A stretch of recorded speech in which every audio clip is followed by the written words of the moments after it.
कमिटीच्या ओबीसी विभागाच्या वतीनं आणि नांदेड जिल्हा काँग्रेस कमिटीच्या वतीनं आम्ही इंधन दरवाढ आणि टंचाईच्या पार्श्वभूमीवर सरकार दरबारी या सगळ्या महाराष्ट्रामधल्या जनतेच्या होरपळीची कहाणी मांडण्यासाठी आम्ही आज कलेक्टर ऑफिसला निवेदन दिलेलं आहे। आणि आपण पाहिलं आहे की बरोबर बंगालच्या निवडणुकीच्या नंतर मोदी साहेबांनी ही दरवाढ जाहीर केली आणि ज्याच्यामुळे प्रचंड टंचाईचा सामना गोरगरीब जनतेला करावा लागतो आहे। आणि अशा वेळेला सरकार दरबारी कुणीही या संदर्भामध्ये बोलायला तयार नाही। पंतप्रधान तर हे परदेशी दौऱ्यावर गेले, आम्हाला त्यांनी सांगितलं की तुम्ही दौऱ्यावर जाऊ नका, तुम्ही तेल खाऊ नका, तुम्ही सोनं विकत घेऊ नका।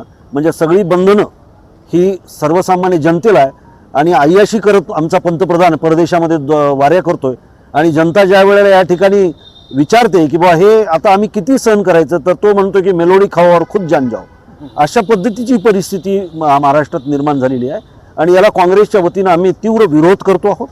आणि हा विरोध येणाऱ्या 29 तारखेला आम्ही रस्त्यावर उतरून सुद्धा करणार आहोत। प्रत्येक जिल्ह्यामध्ये प्रचंड तीव्र अशी आंदोलनं होतील, कारण आपण बघितलंय की प्रत्येक पेट्रोल पंपावरती, प्रत्येक गॅसच्या टाक्या मिळण्याच्या संदर्भामध्ये सुद्धा या ठिकाणी प्रचंड तूट आहे, काळा बाजार सगळा चालू आहे आणि सरकार मात्र ठार झोपलेला आहे। आपल्याला फडणवीस जो या महाराष्ट्रातला सगळ्यात खोटारडी मुख्यमंत्री आहे, फडणवीस यांनी काही दिवसापूर्वीच निवेदन केलेलं आहे की काँग्रेस आवई उठवतोय की आमच्याकडे गॅस सिलेंडर आहे, आमच्याकडे पेट्रोल डिझेल आहे, परंतु जाणीवपूर्वक याचं राजकारण काँग्रेसकडून केलं जातं आहे अशा पद्धतीचा आरोप त्यांनी केला होता।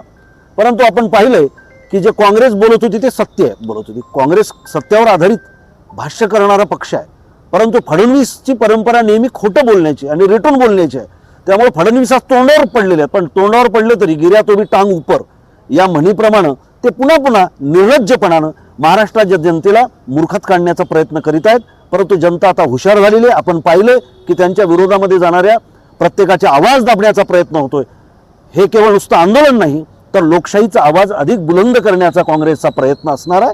आणि येणाऱ्या कालखंडामध्ये आम्ही लोकशाही पद्धतीनं या सरकारला उखडून टाकल्याशिवाय राहणार नाही। इतका प्रचंड तीव्र असा लोकांच्या मनामध्ये संताप आहे, रोष आहे।